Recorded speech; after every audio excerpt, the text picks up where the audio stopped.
నమస్తే పిల్లలు, మా తరగతికి తిరిగి స్వాగతం. భాగం 1లో రమ కుటుంబం మరియు వివిధ రకాల కుటుంబాల గురించి మాట్లాడుకున్నాము. మీకు గుర్తుంది కదా? మరియు ఈరోజు భాగం 2లో మనం వీటి గురించి నేర్చుకుంటాము. కుటుంబ వృక్షం మరియు ఇంటి పేరు. కుటుంబం యొక్క ప్రత్యేక విలువలు మరియు మంచి అలవాట్లు.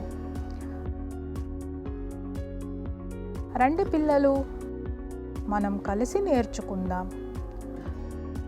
ముందుగా మైండ్ మ్యాప్ చూడండి. కుటుంబం: తాతా నానమ్మలు, తల్లిదండ్రులు, బాబాయిలు, మామలు, పిన్ని, అత్తలు, సోదరుడు, సోదరి మరియు తల్లిదండ్రుల తోబుట్టువుల పిల్లలు. అంశాన్ని తెలుసుకునే ముందు ఈ కొత్త కీలక పదాలను నేర్చుకోండి. కుటుంబ వృక్షం, పూర్వీకులు, ముత్తాత మామలు, వృద్ధులు, ప్రత్యేక అవసరాలున్న పిల్లలు. ముందుగా మనం చూద్దాం, కుటుంబ వృక్షం అంటే ఏమిటి? మీ కుటుంబ సభ్యులు మరియు పూర్వీకుల పేర్లను కుటుంబ వృక్షం ఒక క్రమంలో చూపిస్తుంది.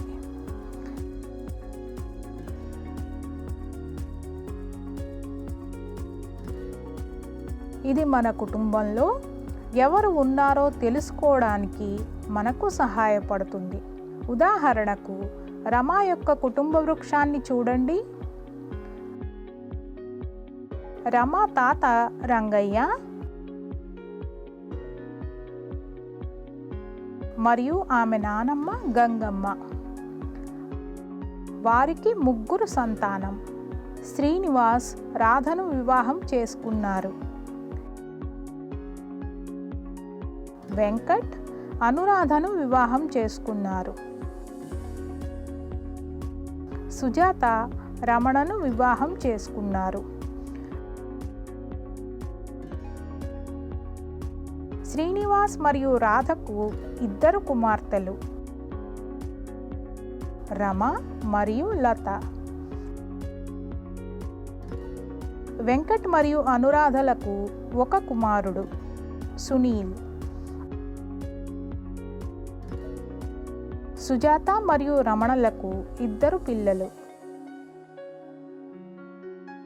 ప్రసాద్ మరియు అఖిల.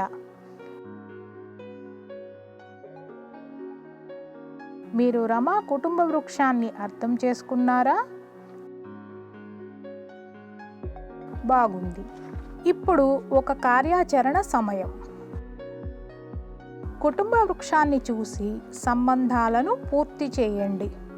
కింది వాటి సంబంధం ఎలా ఉంది? గంగమ్మకు శ్రీనివాస్ ఏమవుతాడు? కొడుకు. రంగయ్యకు అనురాధ ఏమవుతుంది? కోడలు. సునీల్కు శ్రీనివాస్ ఏమవుతాడు?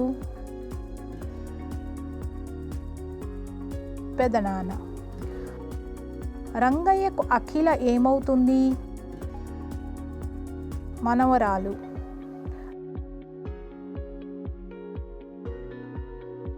లతకు సుజాత ఏమవుతుంది? అత్త. రమకు శ్రీనివాస్ ఏమవుతాడు? తండ్రి. లతకు రమ ఏమవుతుంది? సోదరి. ప్రసాద్ అఖిలకు ఏమవుతాడు? సోదరుడు. సునీల్ రంగయ్యకు ఏమవుతాడు?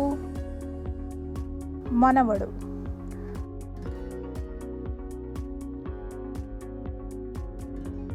రమణ సుజాతకు ఏమవుతాడు? భర్త. సంబంధాలను మీరు అర్థం చేసుకున్నారని నేను ఆశిస్తున్నాను. తర్వాత మనం దీనిని చూద్దాం. ఇంటి పేరు అంటే ఏమిటి? ఇంటి పేరు అనేది మన కుటుంబం పేరు. ఇది మన తల్లిదండ్రులు,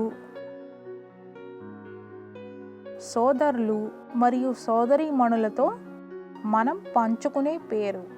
ఇది మనం ఏ కుటుంబానికి చెందిన వాళ్ళమో చూపిస్తుంది. ఉదాహరణకు, నా పేరు చిలుకూరు రమ.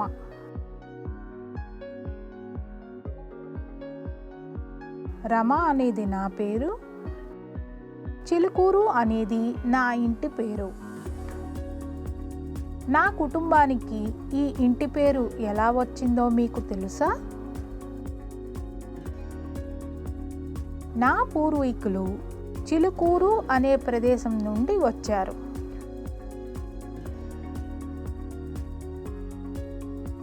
అందుకే నా కుటుంబం ఇంటి పేరు చిలుకూరు.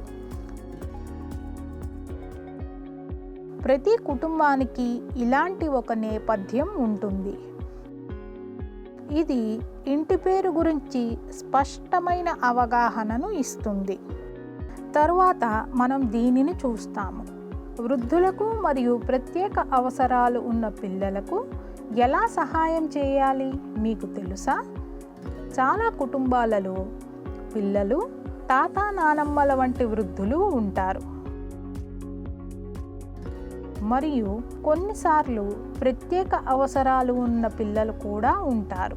ఈ వ్యక్తులు చాలా ప్రత్యేకమైన వారు. మనం దయతో ఉండాలి మరియు వారికి సహాయం చేయాలి. వృద్ధులు స్వయంగా వారి ప్రతి పని తమకు తాము చేసుకోలేరు. మనం వారి అవసరాలను తెలుసుకుని వారికి సహాయం చేయాలి.